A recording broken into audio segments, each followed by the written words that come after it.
రే అభి, ఏంటి అలా ఉన్నావు? ఏం ఆలోచిస్తున్నావు? సౌందర్య గురించేనా? దేవుడు ఎందుకు ఇలా చేస్తున్నాడు రా? ఎవరూ లేని మనకు సౌందర్య ఫ్యామిలీ దగ్గర అవుతుందనుకుంటే ఊరు వదిలి వెళ్ళిపోతున్నారు. లేదురా, సౌందర్యని వెళ్ళనివ్వను. వాళ్ళ సమస్యకు పరిష్కారం చూపిస్తాను. అయినా వాళ్ళ ఫ్యామిలీ ఎందుకు వెళ్ళిపోవాలరా? ఏం చేస్తావు అభి? క్రిష్ని రప్పిస్తున్నాను. తనేం చేయగలడ్రా? క్రిష్కి మన మీద నమ్మకం ఉంది. ఆ నమ్మకాన్ని మంచి కుటుంబాన్ని కాపాడడానికి వాడుకోవడంలో తప్పలేదు కదా. నువ్వేం చేయాలనుకున్నావు నాకు అర్థం కావట్లేదు అభి. హే అభి. హే క్రిష్, హాయ్. హాయ్ సూర్య. హాయ్ క్రిష్. నేను సూర్య నీ దగ్గరికి రావాలనుకున్నాం, కుదరక నిన్నే రప్పించావు. పర్లేదు బ్రో, నువ్వు నా బెస్ట్ ఫ్రెండ్వి. ఎక్కడికి రమ్మన్నా వస్తాను. అంత నమ్మకమా? అభిని నమ్మనోడు జిందగీలో పైకి రాడు. మా గ్రాండీకి నిన్ను పరిచయం చేద్దాం అనుకున్నాను బ్రో. తను కూడా నిన్ను కలవాలని చాలాసార్లు చెప్పింది. త్వరగానే కలుద్దాం. గ్యారేజీ తీసేసాం కదా, అన్నీ ఇక్కడికి షిఫ్ట్ చేస్తున్నాం. ఆ పనుల్లోనే ఉన్నాం. Take your own time. మీ గ్రాని మా మీద అనుమానంతో మొన్న మా గ్యారేజ్కి వచ్చింది క్రిష్. అనుమానమా? తప్పులేదు, అనుమానం కూడా తీరిపోయింది. 25 కోట్ల దొంగను పట్టుకోవాలని ప్రయత్నిస్తున్నారు కదా. అవును బ్రో, వాడు మా గ్రానీకి మనశ్శాంతి లేకుండా చేశాడు. వాడి గురించి కొంత ఇన్ఫర్మేషన్ నాకు తెలుసు. నిజమా? అదేంటో చెప్పు బ్రో. మా గ్రానీ వాడిని పట్టుకోవాలని చూస్తుంది. ఆ దొంగకు మీ ఫ్యామిలీకి ఏదో సంబంధం ఉంటుందనిపిస్తోంది. మా గ్యారేజ్ కూడా వచ్చిపోయాడు. అప్పుడు గుర్తుపట్టలేకపోయాను గానీ, లేదంటే ఆ రోజు పట్టించేవాళ్ళం. వాడు పెద్ద జాదూలా ఉన్నాడు. ఇప్పుడు ఎక్కడైనా వాడిని చూస్తే గుర్తుపడతారా?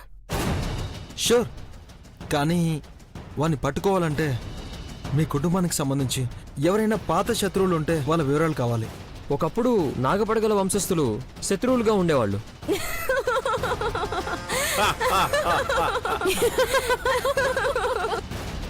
మీ భవానీ బామ్మకు తనకంతగా తెలియదు బ్రో.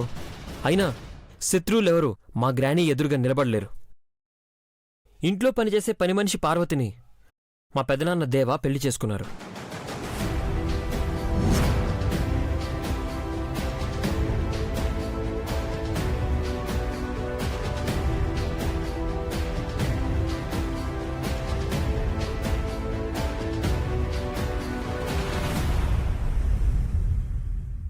మొదట్లో వాళ్ల ప్రేమని గ్రానీ ఒప్పుకోలేదు.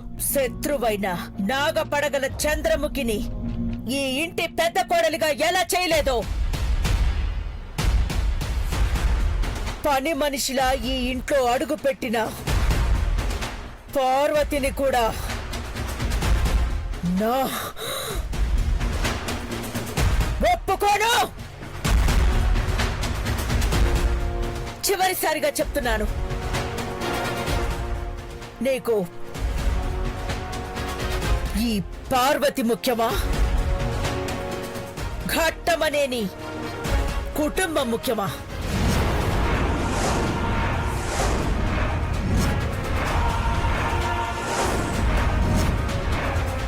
అమ్మా, నువ్వు నీ మాట కోసం నీలాంబరిని కోడలని చెప్పి తీసుకొచ్చావు.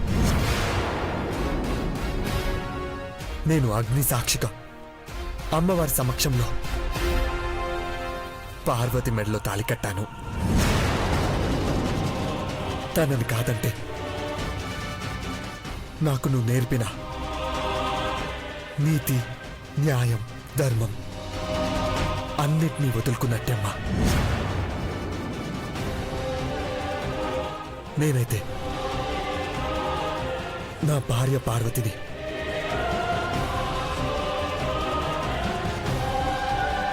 వదిలిపెట్టే ప్రసక్తే లేదు. నా మాట కాదు అంటే నీకు ఈ ఇంట్లో స్థానం లేదు పెదబాబు, స్థానం లేదు పెదబాబు, స్థానం లేదు పెదబాబు, స్థానం లేదు పెదబాబు.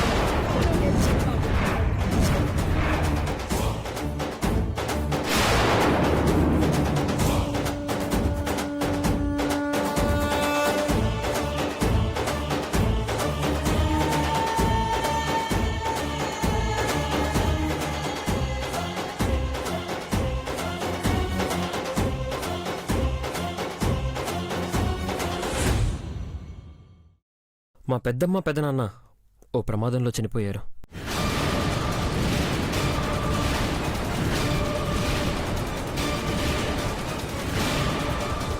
మా పెద్దమ్మ తమ్ముడు కుటుంబం ఎక్కడుందో తెలీదు.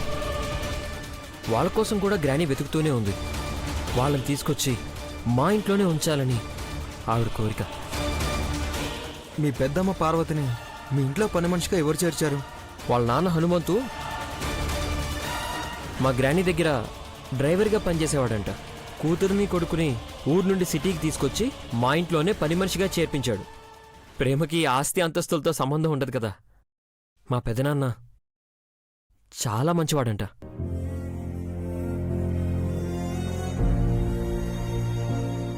మీ వాళ్ళ గురించి అడిగి నేనేమి ఇబ్బంది పెట్టలేదు కదా? అలాంటిదేం లేదు బ్రో. నువ్వు ఆ దొంగ గురించి చెప్తానన్నావు. వాణ్ణి గుర్తుపట్టి మా గ్రాండీ ముందు నిలబెడితే నీకు చాలా హెల్ప్ చేస్తుంది. తప్పకుండా ఆ దొంగని మీ గ్రాని ఎదుటి నిలబెడతాను. తిన్నారా లేదా? డిన్నర్ చేసొద్దాం రండి. లేదు క్రిష్, పనుంది. నువ్వు వెళ్ళరా. శ్రమ తీసుకుని వచ్చినందుకు థ్యాంక్స్. ఫ్రెండ్స్ మధ్య అలాంటి ఫార్మాలిటీస్ ఉండవని నువ్వే అంటావు కదా bro. Sorry. Bye bye. Take care. Bye bye Surya. Bye. Bro, ఇంకో విషయం. మా పెదనానికి నీకు చాలా దగ్గర పోలికలుంటాయి. అందుకే నిన్ను బ్రో అని పిలవాలనిపిస్తుంది.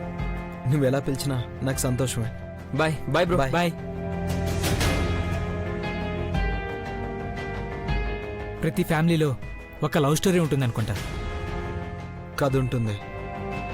దాని వెనక కుట్ర ఏంటనేది ఆలోచించాలి. కుట్రనా? అవునరా.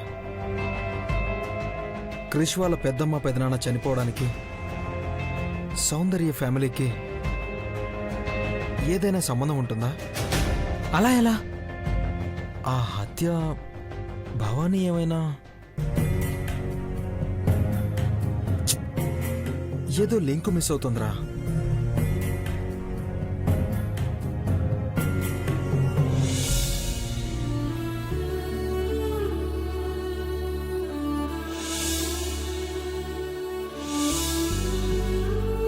సౌందర్య, సౌందర్య, ఒక్కదానివే ఉన్నావు? ఆంటీ వాళ్ళేరే? బయటికెళ్లారు. రేపు ఈ ఊరు వదిలి వెళ్ళిపోతామేమో. మావయ్య చాలా ఫీల్ అవుతున్నారు కదనే. ఎంత చెప్పినా వినట్లేదు. మనసుకెంత బాధ కలిగితే ఆ నిర్ణయం తీసుకుంటారు చెప్పు. అలాగని వెళ్ళిపోవడం కూడా కరెక్ట్ కాదు. వేరే కాలనీకి వెళ్తే సరిపోతుంది. పోనీ మా ఇంటి దగ్గర ఇల్లు చూడనా? అయినా సరే వాళ్ళు వినరు. వినాలి. ఎందుకంటే నువ్విక్కడే ఉంటానన్నావు. పైగా నీ మనసులో అభయ్ గారున్నారు.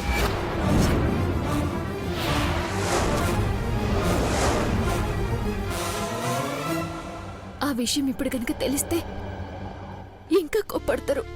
కొన్ని రోజులు ఆగితే పరిస్థితులన్నీ సర్దుమణిపోతాయే. చంద్రిక, అభి చెప్పినట్టు నా గొడవ మాత్రమే కారణం కాదు, ఇంకేదో ఉంది. అది తెలుసుకోవాలంటే అఖిలాండేశ్వరి గారు బోనం మోయనీకి గుడికెళ్తారు కదా, అక్కడికి మనం కూడా పోవాలి. ఒకసారి నీ ఫోన్ ఇవ్వు.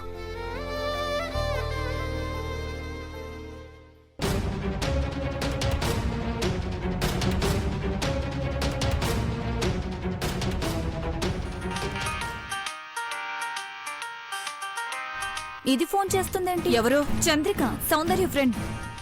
దాని మొబైల్ నుంచి అదే ఫోన్ చేస్తుంటుంది. మాట్లాడు. ఒక నిమిషం. దాంతో ఫ్రెండ్గా ఉంటానని చెప్పు. పర్సనల్గా కలిసి సారీ చెప్తానని చెప్పు. నువ్వు చెప్పిన చోటు కదొస్తే దాని కథ అక్కడే ముగిసిపోతుంది. హలో సౌందర్య. నేనే చేస్తానని ఎదురు చూస్తున్నావా? పక్కన మీ బామ్మ కూడా ఉందా? ఎందుకు ఫోన్ చేసావో చెప్పు సౌందర్య. గొడవలొద్దు. నువ్వు నేను ఫ్రెండ్స్గా ఉందాం. ఇప్పుడు కలవమన్నా కలుస్తాను, లేదంటే రేపు పొద్దునైనా కలుద్దాం. తప్పకుండా కలవాలి చైత్ర. నేను కూడా అదే అనుకుంటున్నాను. ఒకసారి మీ బామ్మకి ఫోన్ ఇవ్వు. అలాగే, మాట్లాడుతుందంట. హలో సౌందర్య, నేను చేసిన తప్పు తెలిసొచ్చిందమ్మా. అన్ని గొడవలు మర్చిపోయి నువ్వు నా మనవరాలు మంచిగా ఉండండి. చేసిన తప్పుకి పరిహారం చెల్లించడానికి కూడా రెడీగా ఉన్నాం.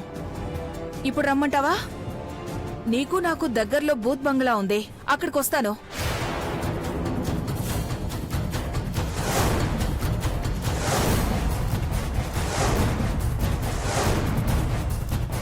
ఆ పక్కనే అమ్మోరు గుడుంది. అక్కడ మన మధ్య ఉండే ఫ్లాష్ బ్యాక్ ఏంటో తెలుసుకుందాం. ఫ్లాష్ బ్యాక్ ఏంటి? తెలియనట్టు అడుగుద్దాం. గతం ఏదో ఉండే ఉంటుంది. ఆ, ఏముంటుంది? ఉండనే ఉంటుంది. కలవాలన్నాను కదా, కానీ ఇప్పుడు కాదా. భవానీ బామ్మ రేపు మీ అక్క అఖిలాండేశ్వరి గారు బోనం మోస్తారు కదా, అమ్మవారి గుడికి నేను వస్తా. కలవాలన్నావు కదా, ఖచ్చితంగా అక్కడే కలుద్దాం. ఇప్పుడు కలుద్దాం, రేపటి వరకెందుకు? ఎదురు చూసి కలిస్తేనే మజా ఉంటది. అందుకే రేపే బోనాల సందట్లో కలిస్తే అమ్మవారి అనుగ్రహం కూడా ఉంటది. Good night.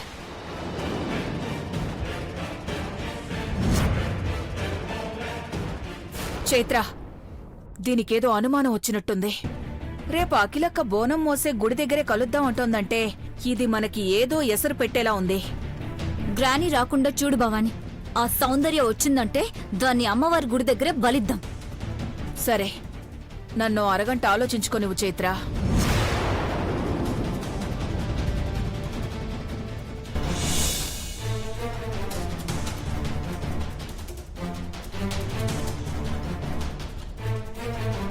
అబే, సౌందర్య, మా అమ్మ నాన్న ఊరు వదిలి వెళ్ళిపోవాలని డిసైడ్ అయ్యిండ్రు. నేను చెప్పిన వినేలా లేరు. నాకేమో వెళ్ళబుద్ధి కావడం లేదు, కానీ తీసుకెళ్ళిపోతారు.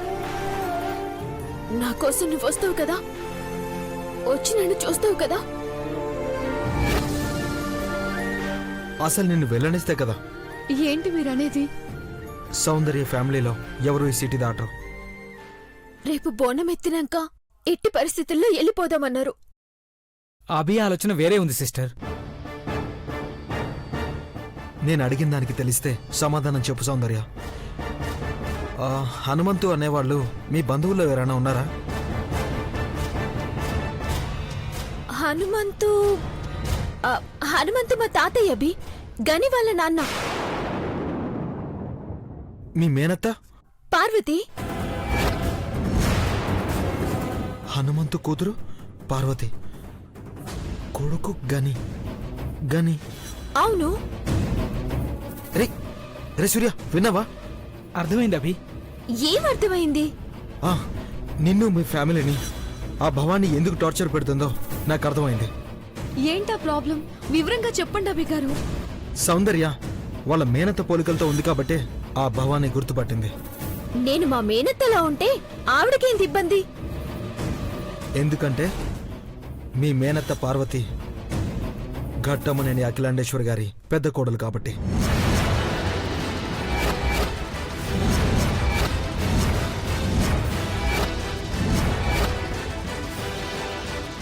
వాళ్ళ కోడలా?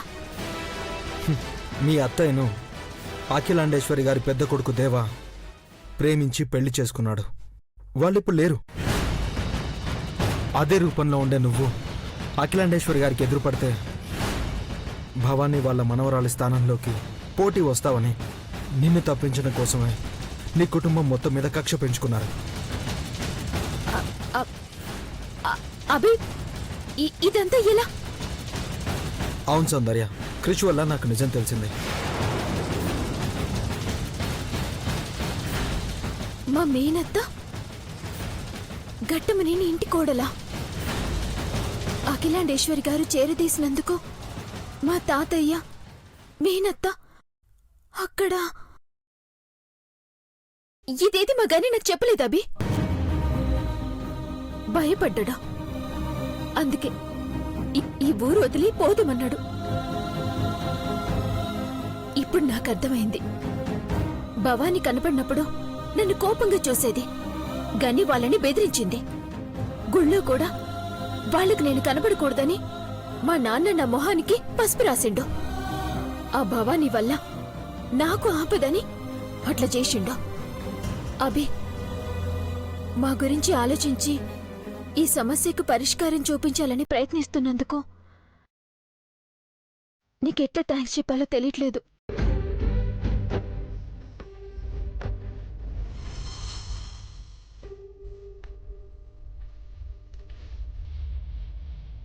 నువ్వు చైత్రకు కాలేజ్ శత్రువు కాదు, రక్త సంబంధంతో ముడిపడ్డ శత్రుత్వం ఇది. అందుకే ఇంత దారుణంగా ఆలోచిస్తున్నారు. సౌందర్యమోహం కాలిపోయేలా చేయాలని చూశారు. ఎన్నిసార్లు చేసినా లక్కీగా ఏ ప్రమాదం జరగలేదు. ఇప్పుడు నిజమేంటో తెలిసింది కదా. రేపు అఖిలాండేశ్వర్ గారి ముందుకు మనం వెళ్తున్నామవి. ఆ భవాని చేసిన ద్రోహానికి లెక్క సరి చేస్తాను. మీ కుటుంబానికి అండగా మేముంటాం సిస్టర్. మీరున్నారన్న ధైర్యమే మా గనిని వెళ్లకుండా చేయనీకి ఉపయోగపడుతుంది.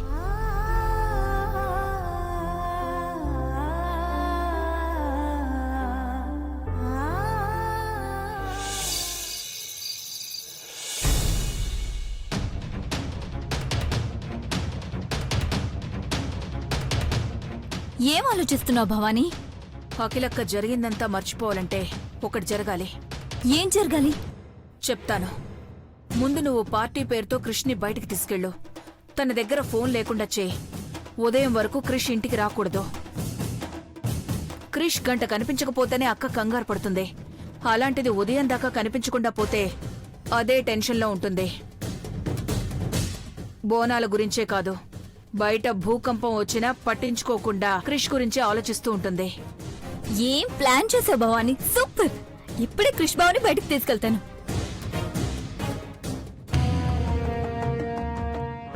ఒసే సౌందర్య, బోనాల్లో అఖిలక్కని కలుస్తావా? అసలు అఖిలక్క అక్కడికి వస్తేనే కదా పార్వతే నేను వేసే ఎత్తుల్నే తట్టుకోలేకపోయేది. ఇక నువ్వెంత? భవానీ, భవానీ, క్రిష్ బావ ఇంట్లో లేడు. లేడా? ఈ టైంలో అది నీకు కూడా చెప్పకుండా ఎక్కడికి వెళ్ళుంటాడు? ఒకసారి ఫోన్ చేయి.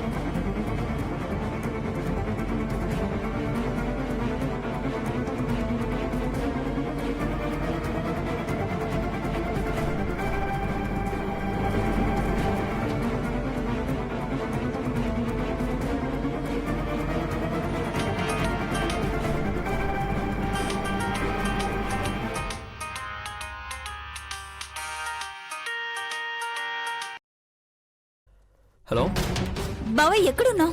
బయటకు వచ్చాను, చెప్పు. అదేంటి బావా నేను లేకుండా బయటికి వెళ్ళడం? ఇదప్పటి నుంచి పిలిస్తే నేను వచ్చేదాన్ని కదా. సారీ చైత్ర, అభి కాల్ చేస్తే వచ్చాను.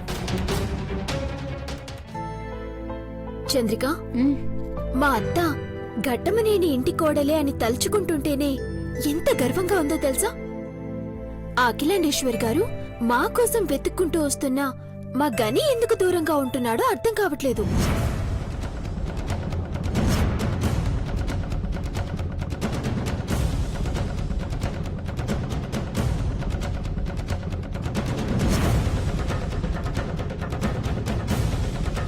చెప్పు చైత్ర, ఎందుకు కాల్ చేసావు? బయటికి వెళ్దామని. ఇప్పుడా? అవును బావా, నాకు నీతో రైడ్కి వెళ్ళాలనిపిస్తుంది. ప్లీజ్ బావా, చాలా డేస్ అయింది మనం వెళ్ళి. సరే అయితే వచ్చేస్తున్నా, రెడీగా ఉండు.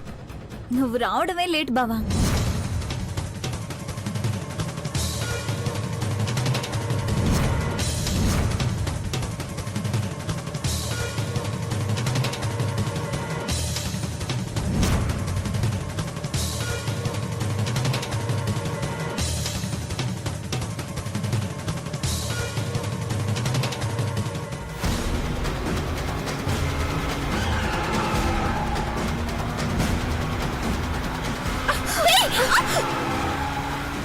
రేయ్, కళ్ళెక్కడ పెట్టుకుని నడుపుతున్నావు రే ఎదవా?